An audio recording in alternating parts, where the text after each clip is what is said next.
Tourism में हमें कहीं किसी खाते में, क्योंकि कश्मीर की लीडरशिप ने ये सोचा कि ये अगर टूरिज्म इनका डेवलप करेंगे तो शायद कश्मीर अफेक्ट करेगी।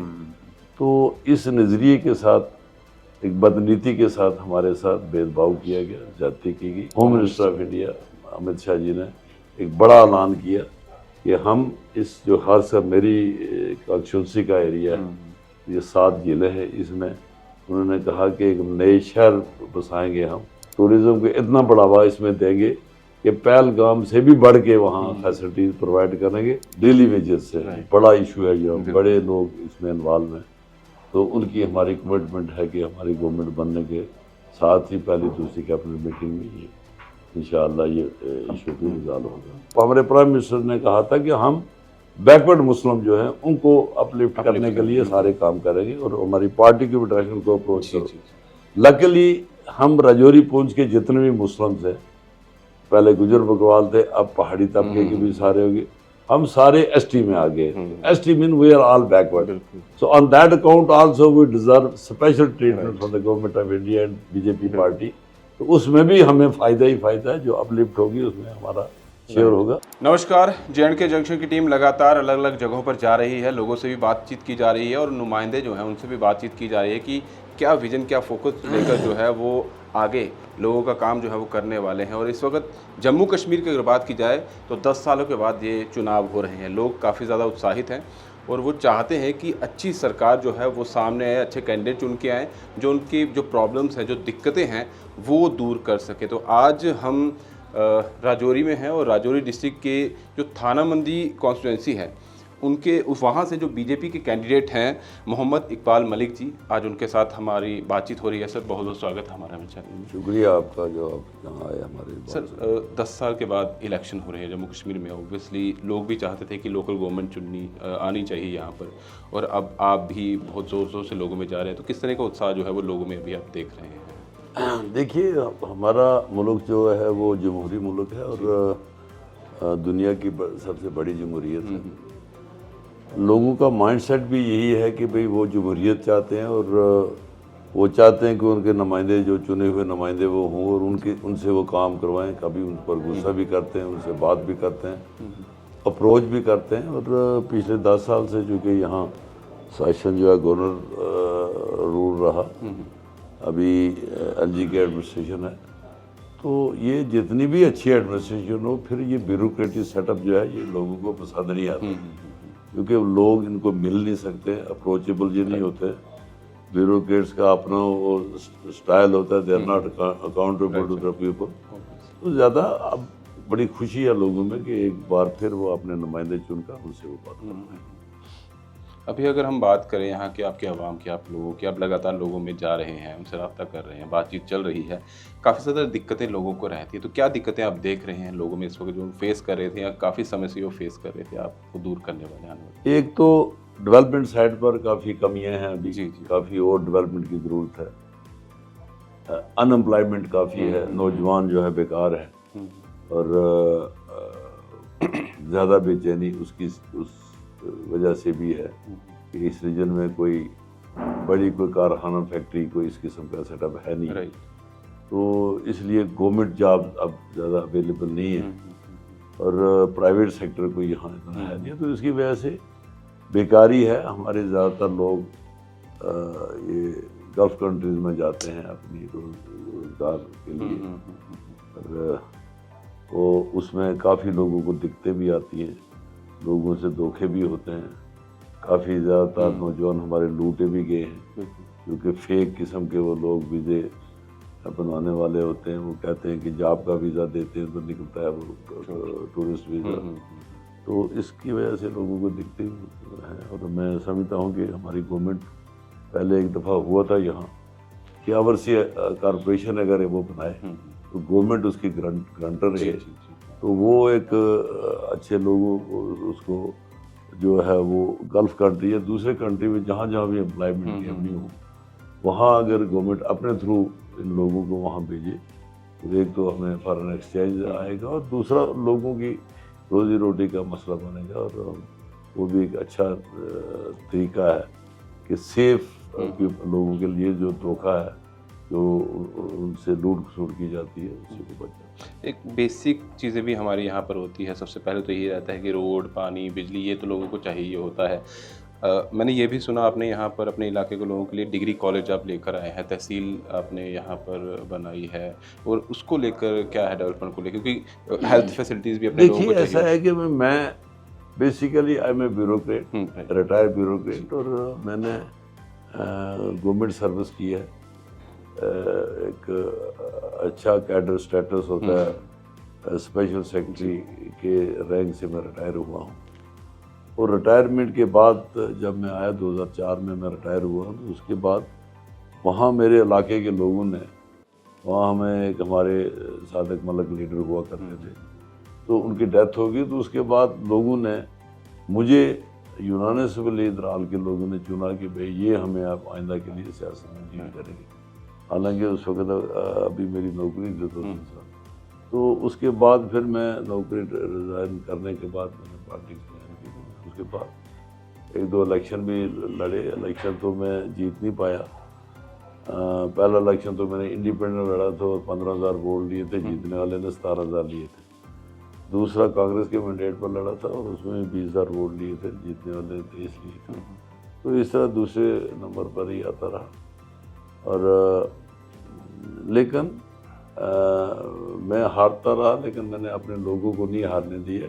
जहाँ जहाँ से भी मुझे कुछ चीज़ें मिली, चाहे वो पीडीपी का दौर था, चाहे एनसी का दौर था, हर दौर में मैंने कुछ ना कुछ अपने लोगों के लिए अच्छे इंस्टीट्यूशन कायम किए। वहाँ तहसील नहीं थी, तहसील नहीं, हायर सेकेंडरी स्कूल नहीं थे, वो लिए। वहाँ ट्रेनरी नहीं थी, वो ली। यहाँ जेके बैंक नहीं था, वो लिया। हॉस्पिटल नहीं था, वो बड़ी बिल्डिंग, बड़ी ज़बरदस्त बिल्डिंग जो वो मैंने बनाई। तो फिर फाइनली बड़ी टसल थी डिग्री कॉलेज की। डिग्री कॉलेज हम डिज़र्व करते थे, लेकिन पॉलिटिकल पुश की वजह से वो दूसरी तरफ दे दिया गया था। तो वो भी जब गवर्नर रूल यहाँ लगा तो सत्यपाल मलिक साहब थे, उनके पास हम गए। तो उन्होंने सारे पैरामीटर देकर कहा कि ये डिज़र्व करते, तो उन्होंने हमें वो भी दिए। तो मैं अपने लेवल पर ही हर गवर्नमेंट से कुछ न कुछ लिया। मतलब लड़ाइयाँ आपने लड़ी हैं आप लोगों के लिए, हाँ, तभी तो वो चीज़ें सामने आई हैं। तभी तो मुझे 20 साल से लोगों का प्यार मिलता है। कोई और लीडरशिप वहाँ डेवलप नहीं हो सकी, और मेरे साथ ही रहे लोग, जो उस रीजन के दरहाल के लोग हैं, वो सब लोग जो है मेरे साथ देते रहे। और यहाँ तक कि मैं डीडीसी का इलेक्शन जो लड़ा वो बीजेपी के मैंडेट पर, उस वक्त आर्टिकल 370 की एब्रोगेशन के बाद पहला इलेक्शन था डीडीसी इलेक्शन। तो उस वक्त तो और मेरी कॉन्स्टिट्यूंसी जो है 100% मुस्लिम कॉन्स्टिट्यूंसी थी। तो उस वक्त मुझे पार्टी भी अपनी कहती थी कि मत लड़ो, आपको वोट नहीं मिलेगा। तो मैंने कहा नहीं, मैं लोग को ट्रस्ट करते हैं। तो मैं जीता, 12,000 वोट लेकर। तो वो एक टर्निंग पॉइंट था हमारे लोगों के लिए भी, एरिया के लिए भी, और पूरे समुदाय के लिए, कि दिल्ली में उसको अप्रिशिएट किया गया कि एक आदमी जो 100% मुस्लिम पॉपुलेशन से लड़ के आया, प्राइम मिनिस्टर साहब ने, होम मिनिस्टर साहब ने उसको उन्होंने अप्रिशिएट किया और कहा कि कोई दमदार आदमी है तो इसकी मदद करनी चाहिए। तो फिर उन्होंने मुझे कहा कि आपके क्या क्या इश्यूज़ हैं। तो मैंने कहा कि ये हमारे पहाड़ी लोग हैं, इनका एक बड़ा पुराना इशू चल रहा है यहाँ एसटी स्टेटस का, जो कि यहाँ एक तबके को एसटी स्टेटस था, गुजर बकरवाल को, तो पहाड़ी तबके को नहीं था। पहाड़ी कबीला जो था वो बड़ी काफ़ी अरसे से जदोजहद थी, लेकिन अब वो मान पड़ चुका था। तो वो मैंने वहाँ एक शर्त रखी थी, 2 कंडीशन रखी थी बीजेपी में जाने की। एक तो एसटी स्टेटस और पहाड़ी, और दूसरा मैंने रखा था कि पिछले 70 साल से हमारा जो एरिया है बड़ा खूबसूरत एरिया है, ये कश्मीर से सटा हुआ है। तो कश्मीर के बराबर, कश्मीर से भी ज़्यादा खूबसूरत जगह हैं हमारे 7 लेक से पीछे, बड़ी बड़ी मीडोज है, ज़बरदस्त अट्रैक्टिव प्लेसेस हैं। बट उन गवर्नमेंट्स ने हमें टूरिज़्म में हमें किसी खाते में, क्योंकि कश्मीर की लीडरशिप ने ये सोचा कि ये अगर टूरिज़्म इनका डेवलप करेंगे तो शायद कश्मीर अफेक्ट करेगी। तो इस नज़रिए के साथ, एक बदनीति के साथ हमारे साथ भेदभाव किया गया, जाति की गई। और मैं समझता हूँ कि टूरिज़्म हमारे लिए इतना इम्पॉर्टेंट है, क्योंकि मैंने पहले जैसे बताया कि हमारे यहाँ कोई फैक्ट्रियाँ नहीं हैं, कोई इंडस्ट्री प्राइवेट सेक्टर में जो है कोई बड़ा काम नहीं है, इंडस्ट्री नहीं है। तो ये टूरिज़्म सेक्टर एक ऐसा है जिसका बड़ा ज़बरदस्त पोटेंशियल है और वो जनरेट कर सकता है एम्प्लॉयमेंट भी। और ये जो बेकार हमारे नौजवान हैं, जो बेरोज़गारी है, उसको ख़त्म करने का वाहिद यही एक सेक्टर है टूरिज़्म का। अगर हमें फुल फ्लैज तरीके से मिले तो मुझे खुशी हुई कि एसटी स्टेटस तो पहले मिल चुका। ये दूसरा जो मुद्दा था, चंद दिन पहले हमारा मैनिफेस्टो रिलीज़ करते हुए हमारे माननीय home minister of India Amit Shah ji ने एक बड़ा ऐलान किया कि हम इस जो खासकर मेरी कॉन्स्टिट्यूंसी का एरिया है, ये 7 ज़िले हैं, इसमें उन्होंने कहा कि एक नए शहर बसाएंगे हम और टूरिज़्म को इतना बढ़ावा इसमें देंगे कि पहलगाम से भी बढ़ के वहाँ फैसिलिटीज़ प्रोवाइड करेंगे, ताकि एक टूरिस्ट जो आएगा यहाँ 5 दिन ठहरेगा, 3 दिन जाकर कश्मीर में ठहरेगा। दैट मीन्स कि वो इतनी फैसिलिटी यहाँ प्रोवाइड करेंगे टूरिस्ट को कि वो पसंद करेगा कि इस रीजन में ज़्यादा बैठना। तो ये बड़ा ऐलान है, बड़ी बात है, वो कि हमारे लोगों को अभी समझ नहीं आ रही है उसकी, लेकिन मेरे हिसाब से ये तो इट्स ए बिग स्टेटमेंट। और इसको जब आगे हम ले जाएंगे तो जो मेरा ड्रीम प्रोजेक्ट है, ये मेरा ड्रीम था कि मेरे इस एरिया में पूंछ और राजौरी दोनों अजला में ये हो, और ये होम मिनिस्टर के ऐलान के बाद आई एम सेटिस्फाइड कि अब इंशाल्लाह ये होगा और भरपूर तरीके से। चलिए सर, जो कोशिशें हैं वो कामयाबी होती हैं और आपका ड्रीम जी इंशाल्लाह। जो मेरा विजन था वो यही था कि यहाँ एक समुदाय को अगर छोड़ा गया है तो डिस्क्रिमिनेशन है, एक तकसीम है, उस समुदाय को बराबर करने के लिए। और मज़ेदार बात यह है कि एसटी स्टेटस ये हमने भी कहा, हमारे होम मिनिस्टर ने भी कहा कि जो पहले ऑलरेडी उसको छेड़छाड़ किए बगैर जो है हमें अलहदा से दिए गए, उनका 10% उनके साथ इंटैक्ट किया गया, हमें दूसरा दिया गया 10% हमें भी दिया गया ST1 और ST2 के नाम से। ना उनको फ़र्क पड़ा, हमें खुशी हुई, मिल गया, और उनको उनका भी 1% नहीं चला गया। तो ये सबको सेटिस्फाई करने की कोशिश की। वही तो, मतलब जैसे कहा जाता है कि सबको साथ लेके चलना है, उसी तरीके से वो आगे चलता है। हाँ, वो सबका साथ सबका विकास के नारे, वो जो हमारा नैरेटिव है उसी पर। मैं ये जानना चाहूँगा सर, देखिए आप जो बीजेपी पार्टी है, आप बीजेपी पार्टी से ही लड़ रहे हैं, तो ये अकेली लड़ रही है, बाकी आपके सामने तो वो लोग तो अलायंस बनाकर लड़ रहे हैं, तो ये टक्कर आप देख रहे हैं कि कहीं वो भारी तो नहीं पड़ रही, या लग रहा है कि कोई नहीं है टक्कर में? ऐसा है, देखिए ऐसा है कि मेरी जो ये कॉन्स्टिट्यूंसी भी है, जैसे मेरी DDC की कॉन्स्टिट्यूंसी थी, ये भी 100% मुस्लिम कॉन्स्टिट्यूंसी, 100% मीन, और 1,24,000 की कॉन्स्टिट्यूंसी में 900 समथिंग जो ना मुस्लिम वोट है, हिंदू वोट है। तो ऑलमोस्ट 99%, 9 पॉइंट समथिंग तो 100% कॉन्स्टिट्यूंसी है। तो ज़ाहिर है बीजेपी पार्टी का इतना सेटअप मुस्लिम कॉन्स्टिट्यूंसी इसमें नहीं है, लेकिन जो काम है भारतीय जनता पार्टी का, जो मैंने DDC का इलेक्शन लड़ा और जो इश्यूज मैंने रेज किए उनको एड्रेस किया, तो उसकी वजह से लोगों में पॉपुलैरिटी है, लोगों में ये एहसास है कि भाई यहाँ, और मैं यहाँ आपके चैनल से के ज़रिए से, माध्यम के ज़रिए से मैं कहना चाहता हूँ कि राजौरी पुंछ को डिस्क्रिमिनेट किया गया आज 70 साल से। यहाँ होता था जम्मू एंड कश्मीर, एंड जो है ना, एंड के चक्कर में हमें रखा हुआ होता था। जम्मू कश्मीर में मेजर होता था, जम्मू वाले लड़ा के ले लेते, चूँकि वहाँ के मिनिस्टर होते थे वो भी ले लेते, एंड में हम मारे जाते थे, हमें कुछ नहीं मिलता था। तो भारतीय जनता पार्टी के दौर में हमें काफ़ी यहाँ डेवलपमेंट यहाँ हुई है, सड़कें बनी हैं, बिजली का इंफ्रास्ट्रक्चर बना है, और नेशनल हाईवे देखिए हमारी जो रोड है बड़ी तेज़ी के साथ बन रही है, जहाँ 5-6 घंटे का सफ़र था, आज ये टनल्स वगैरह मुकम्मल होने का बाद मुझे लगता है कि राजौरी जम्मू 2.5 घंटे का होगा, पुंछ से 4 घंटे का होगा, जो 8-9 घंटे लगते थे। तो वो ये बड़ी यहाँ डेवलपमेंट हुई है, और ये भी है जो इस समुदाय को, पहाड़ी समुदाय को ST देने के बाद उसमें भी जो है कम से कम जो नाइंसाफ़ी दूर की है। ट्राइबल प्रोजेक्ट जो बनेंगे, ट्राइबल फंडिंग जो होगी, ट्राइबल जो प्लान बनेगा, उसमें सबके लिए वो सारे प्रोविजन रखे जाएंगे। और आपको पता है ST का ट्राइबल प्लान जो होता है वो उसकी कॉन्स्टिट्यूशनल गारंटी है, तो हमें डेवलपमेंट में वो काम देगा। मुझे उम्मीद है कि बाकी जो पार्टी हैं उनके पास कोई एजेंडा नहीं है, कोई प्रोग्राम नहीं है, वो कर भी नहीं सकती है। तो आज भी आप देखिए, जब हमारा जो मैनिफेस्टो है तो उसको लोग एक्सपेक्ट करते हैं। अब 25 पॉइंट का जो है उसमें लोग करते हैं, उसमें एम्प्लॉयमेंट का जिक्र भी है, आम गरीबों का भी है, हर घर में माँ होती है, माँ का सामान भी के लिए 1500 रुपया हम दे रहे हैं। जो पेंशन लोग ले रहे थे गरीब, विडोज और बुजुर्ग, 1000 की 300 करने का वो प्रॉमिस है। जो सबसे पॉपुलर जहाँ जो है गोल्डन कार्ड, जो हर व्यक्ति के लिए सेहत के लिहाज से उसकी गारंटी है, तो उसको भी 5 से 7 लाख जो करेंगे अगर हमारी यहाँ गवर्नमेंट होती है। तो इस तरीके से सिलेंडर 2 हम बहुत देने जा रहे हैं। बाकी भी काफ़ी जो अट्रैक्टिव जो है हमारे स्लोगन से, और ख़ासकर ये जो डेली वेजेस से बड़ा इशू है, जो बड़े लोग इसमें इन्वॉल्व हैं, तो उनकी हमारी कमिटमेंट है कि हमारी गवर्नमेंट बनने के साथ ही पहली दूसरी कैबिनेट मीटिंग में इंशाअल्लाह ये इशू भी रिजॉल्व होगा।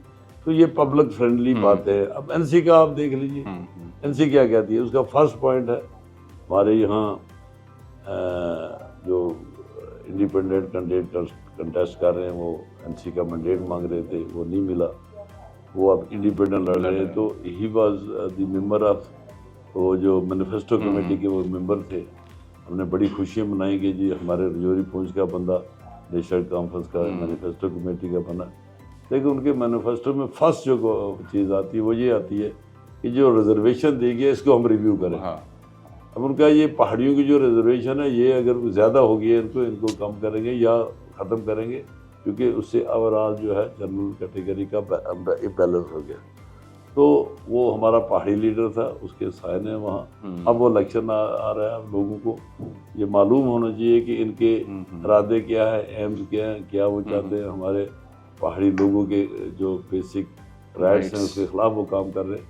तो मुझे लगता है कि पहाड़ी लोग जो है, पहाड़ी कबीले के लोग जो है वो इसको फील करेंगे कि वो कितना उनके लिए काम कर सकता है।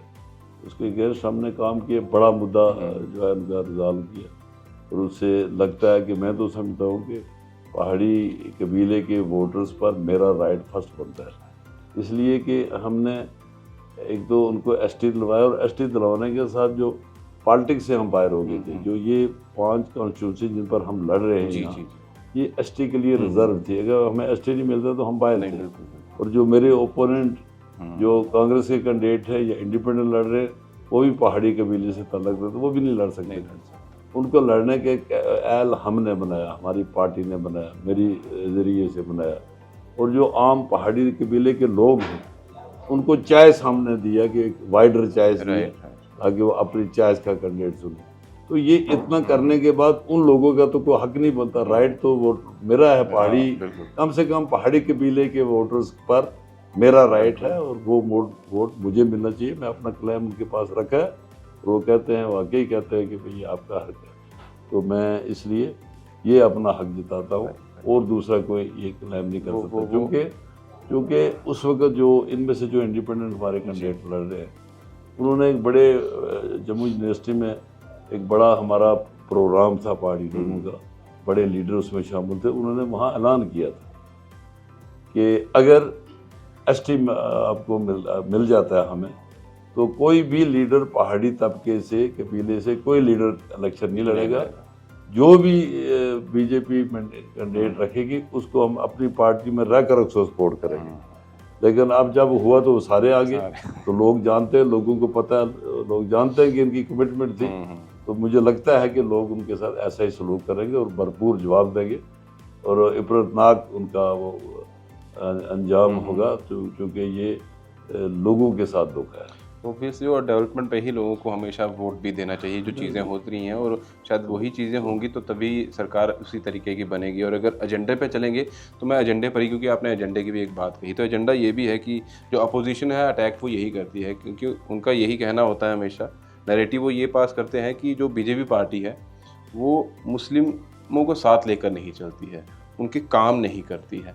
तो आप तो बीजेपी से ही लड़ रहे हैं, लेकिन वो तो अपना अभी भी यही नैरेटिव जो है सेट करके चल रहे हैं। देखिए, ये अपोजिशन का प्रोपेगेंडा है। हाँ।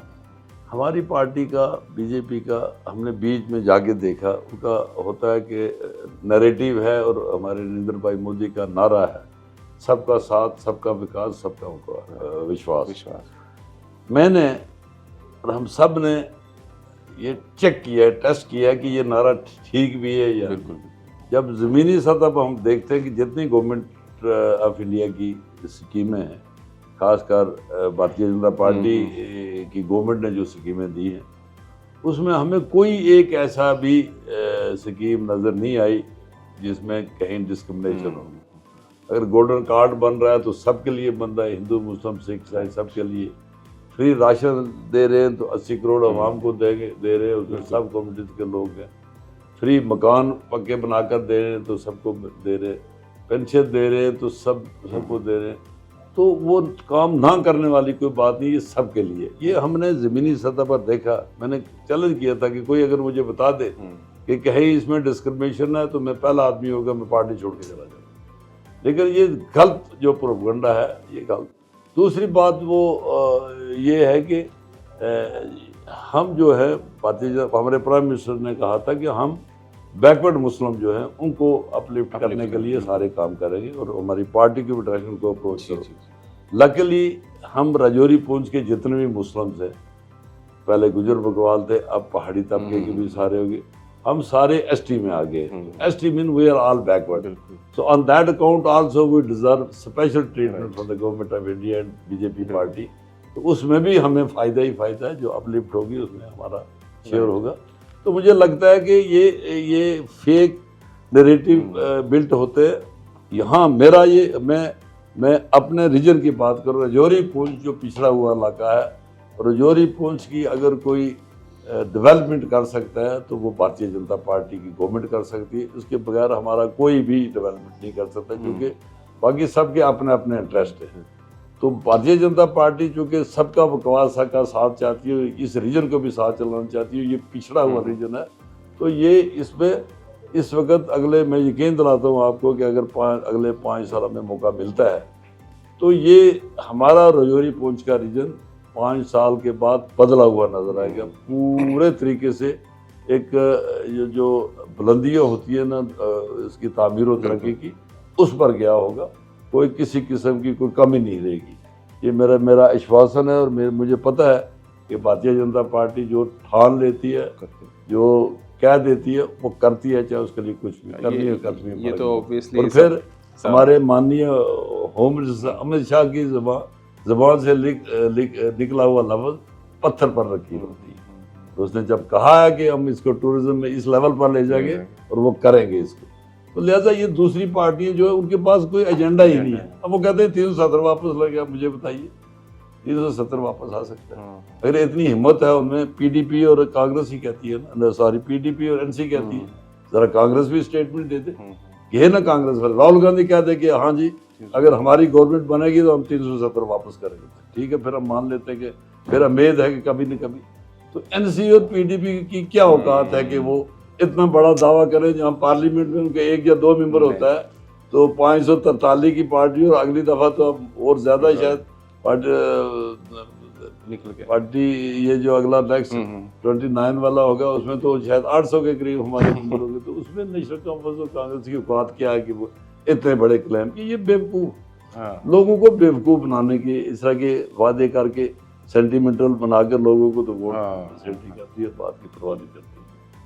मोहम्मद इकबाल मलिक में क्या ऐसा है कि लोग इतने उनके साथ मतलब मुतासिर हैं, इतना उनको समझते हैं, इतना उनके साथ जुड़ाव हो गया, ऐसा क्या मतलब आपके साथ? देखो ऐसा है कि मैंने जो फर्स्ट पार्ट मेरा हो गया गवर्नमेंट सर्विस की, वो दूसरा पार्ट आ गया पॉलिटिक्स में मुझे लोगों ने आगे लगाया और मैंने भी अपने आप को डेडिकेट किया है अपने के लिए।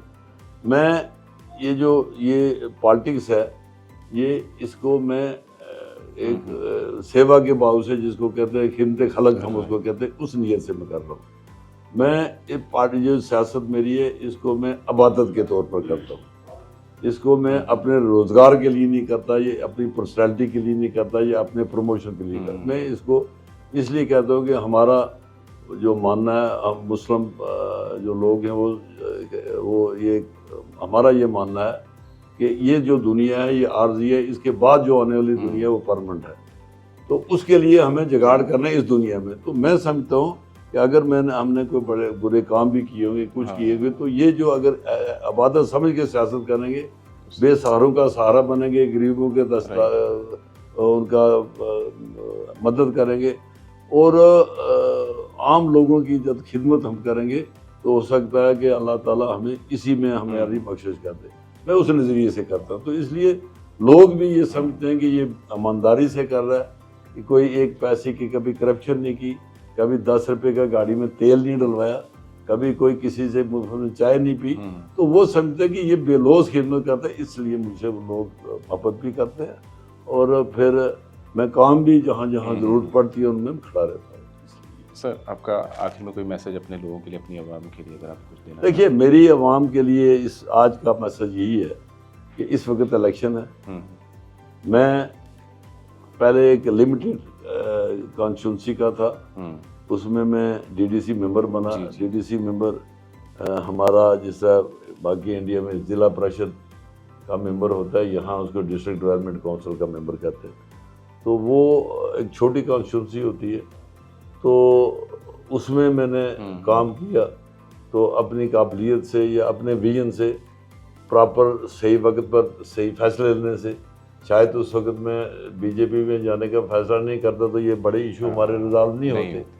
एसटी का इशू हमारे लिए बहुत बड़ा इशू है, तो ये इशू रिजॉल्व नहीं होता। अब आगे भी मैं बड़ा जो सोच रहा हूँ वो इस रीजन की डेवलपमेंट के लिए सोच रहा हूँ, अपनी कॉन्स्टिट्यूंसी के, अपने लोगों की डेवलपमेंट के लिए सोच रहा हूँ। बड़े बड़े प्रोजेक्ट मेरे जहन में हैं जो गवर्नमेंट से मैं इम्प्लीमेंट करा सकता हूँ। मैं आपको बताऊँ, हमारे पिछले एरिए में 7 लेक्स है जी, और 7 लेक्स जो है एक 8-10 किलोमीटर के रेडियस में 7 लेक्स आपको वर्ल्ड में किसी जगह नहीं मिलेगी। और उसके साथ जुड़ी मीडोज इतनी खूबसूरत हैं, वैलीज ऑफ फ्लावर्स उनको हम कहते हैं। अगर वो इस टूरिज़्म के नक्शे पर आ जाए, दुनिया जाएगी उनको देखने के लिए। जानबूझकर हमारे साथ इस जुल्म और ज़्यादती की हुई है सरकारों ने, कि इनको जानबूझकर इग्नोर किया हुआ है ताकि ये अफेक्ट करेगी कश्मीर की सियासत को। तो वो अगर हो जाए तो उसकी रिलीजियस उसकी सिग्निफिकेंस है। वो कुछ देवतों और देवियों के इस तरह के जुड़े हुए हैं ना, देवों के नाम जुड़े हुए हैं। एक वो कहते हैं एक जो लीजेंड है हमारे वहाँ, कहानियाँ हैं वहाँ के, वो कोई गिरजन देव सिंह को राजा होते थे वहाँ, उनके 6-7 बच्चे थे, एक बेटी थी, 6 बेटे थे। तो उसका बड़े बेटे का नाम नंदन था, छोटे का कटोरिया था, एक का सुख था, दूसरे का गुम था, तो एक का नील था, बाघ था। ये उन झीलों के नाम हैं। तो कहते हैं स्टोरी इस किस्म की है कि जब वो बुजुर्ग हो गया गिरजन देव सिंह, तो उसने कहा अपने बच्चों को कि भाई मैं अब बुजुर्ग हो गया हूँ, तो मैं अब भक्ति करना चाहता हूँ, ये दुनिया का सिस्टम में छोड़ना चाहता हूँ। तो अब देखो जाके कोई अच्छी खूबसूरत जगह है, मैं उधर बैठकर भक्ति करूँगा, अब संभालो अपना कारोबार। तो वो बच्चे गए देखने के लिए। देखने के बाद जब आ गए तो एक नहीं आए, 6 आए वापस। उसने कहा कि भाई ये 7वां कहाँ गया? ये सारे बाप बच्चे सारे गए देखने के लिए, एक जगह पर बैठा था। उसने कहा भाई आप क्या कर रहे हो? उसने कहा जी मुझे ये जगह पसंद आई है। बाप ने कहा मैंने अपनी जगह अपने लिए पसंद करने का कहा था, तूने खुद पसंद कर ली। उसने कहा जी मुझे ये पसंद है, मैं नहीं छोड़ू। तो बाप ने उसको श्राप दिया, बदवा दी। उसने कहा ये तू हमेशा गुम रहेगा और ये सारे फले फूलेंगे। तो उसका नाम ही गुम बढ़ गया। अब गुम क्या होता है? नीचे से पानी आता है, आवाज़ आती है, बुड़ बुड़ आवाज़ आती है, पानी बाहर सामने होता है तो गायब हो जाता है। तो बाकी जो सारे हैं वो उसने कहा कि ये फले फूलेंगे इसकी झीलों की सूरत में। तो नंदन जो है वो बड़ा है सबसे, और वो 2-3 किलोमीटर की लेंथ का है, वो बड़ी झील है। और उसकी सिग्निफिकेंस ये है कि हमारे इलाका जात में जब पहले फसल कटती थी तो उससे पहले वहाँ बकरा चढ़ाते थे, क्योंकि उनका मानना ये था कि बकरा नहीं चढ़ाएंगे तो यालाबारी से हमारा फसल खराब। बकरा वो काट कर फेंकते थे बीच में। जब उसको एक्सेप्ट करना होता तो ऐसे घूमन खा के तो गायब हो जाता था। जब रिजेक्ट करना तो उठाकर बाहर फेंक बाहर। देते। और उसके बाद वो न्याज वगैरह भी वहाँ लोग चलाते थे, उसकी बड़ी ये सीखने में। इनकी एक बहन है जिसका नाम कालडशनी है। अब कालडशनी का ये है कि वो झील जो है उसका पानी ब्लैक नजर है, दूर से आप देखो ब्लैक वाटर है, जब बीच में देखो तो वाटर नॉर्मल है, तो उसके आगे पीछे ब्लैक स्टोन से उसके रिफ्लेक्शन से ये होता है। तो उसकी ये लीजेंड वहाँ की ये है कि जब औरतें वहाँ जाती हैं एकदम आसमान साफ हो जाता है, जब मर्द जाते हैं तो एकदम काले बादल आ जाते हैं। अब वो कि भाई ये जब मर्दों से ये पर्दा करती है तो इसको बादल आ जाते हैं, मर्दों को डराया जाता है, मतलब इस किस्म की सिग्निफिकेंस है। अब खुदारा मुझे बताओ, इसको अगर हम ये सारा दुनिया को बताएं, हिंदुस्तान पूरा मुल्क देखने के लिए आएगा है, तो इसको जानबूझ के छुपाया गया है। और ये स्टोरियाँ जो है ये मैंने सारा करके गवर्नमेंट को भेजा कि भाई ये इस किस्म के लोग हैं, ये कहानी अगर टीवी पर कोई सुनेगा वो कहे जी हम देखेंगे जाकर वहाँ जी कौन है, नंदन कौन है, गुम कौन है, सुख कौन है, दूसरा कौन है, कटोरिया कौन है, बाघ कौन है, नील कौन है। और फिर वो जाकर वहाँ इतना मज़ा आता है, इतनी खूबसूरत एरिया से वहाँ कि अगर उसको आप सर्दियों में विंटर स्पोर्ट्स के लिए करो तो ऐसे स्लोप बने हुए ऑटोमेटिक, वो ऐसी स्लाइडिंग होती है कि वो आदमी कुदरती वो मेरे ख्याल दुनिया का बेस्ट वो विंटर स्पोर्ट्स का वो बन सकता है।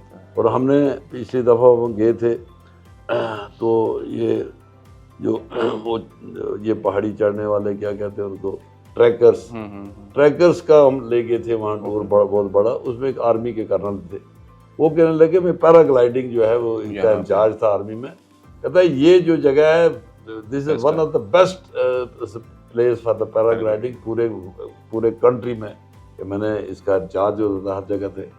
तो इसके ऊपर वो हम देखता कोई नहीं हमारी तरफ। एक हमें किलोमीटर 18-20 किलोमीटर की रोड है, वो रोड को नहीं आज तक वो सेक्शन नहीं कोई करके देता है।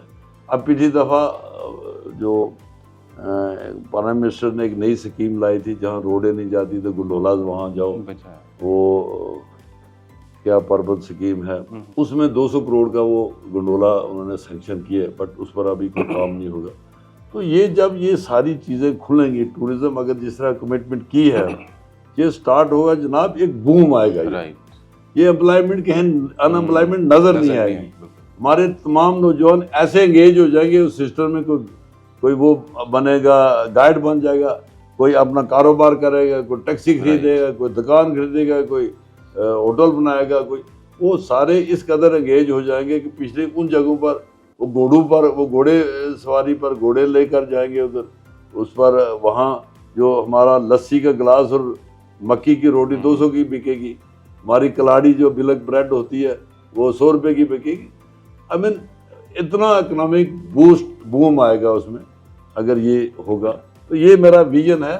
मैं चाहता हूँ कि अगर ये लोग मेरा साथ दें, ये मेरी कॉन्स्टिट्यूंसी के लोग नहीं बल्कि रजौरी की पुंछ के लोग, तो ये पुंछ रजौरी की हम पे गारंटी है कि भारतीय जनता पार्टी के थ्रू ही ये सारा डेवलपमेंट होगी और एक नया पुंछ रजौरी आपको अगले 5 सालों में नज़र आएगा अगर हमें मौका मिला। चलिए शुक्रिया सर हमें अपना समय देने, क्योंकि जो अभी आपने पूरी बात तो वैसे भी हमने करी, ये लास्ट में जो आपने स्टोरी बताई ये सही में है कि अगर ये स्टोरी सबको पता लगेगी हमारे, क्योंकि ये प्रमोट उस तरीके से नहीं की गई, अगर ये पता लगेगा तो एक लोगों में वो रहती है जिज्ञासा, एक क्यूरियोसिटी रहती है कि भैया वहाँ जाना पड़ेगा, है ना, वो आएंगे और टूरिज्म ऑब्वियसली वो बूस्ट होगा। चलिए जो आपका ड्रीम प्रोजेक्ट है वो हम यही, मतलब हमारी तो बेस्ट विशेस है वो पूरी हो और आप जीत कर आएँ।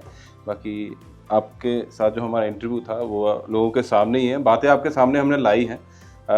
वोट आपको डालना है, भविष्य आपको अपना तय करना है, फ्यूचर आपका है, आपके बच्चों का है, आप लोगों का है, आपके समाज का है, तो सोच समझ के वोट करिएगा, उन्हें वोट करिएगा जो डेवलपमेंट करते नज़र आ रहे हैं और जो आपको दिख रहा है ऑन ग्राउंड की हाँ भाई ये मिल भी रहे हैं और जो ये बातें कह रहे हैं ये करने भी वाले हैं, ना कि वो लोग जो चाहते कुछ और हैं करते कुछ और हैं और आपके लिए शायद वो सिर्फ बातों से ही काम चलाते हैं लेकिन ऑन ग्राउंड वो चीज़ें नज़र नहीं आती है। तो वोट आपका है तो अपना फ्यूचर भी आप ही को तय करना है। नमस्कार।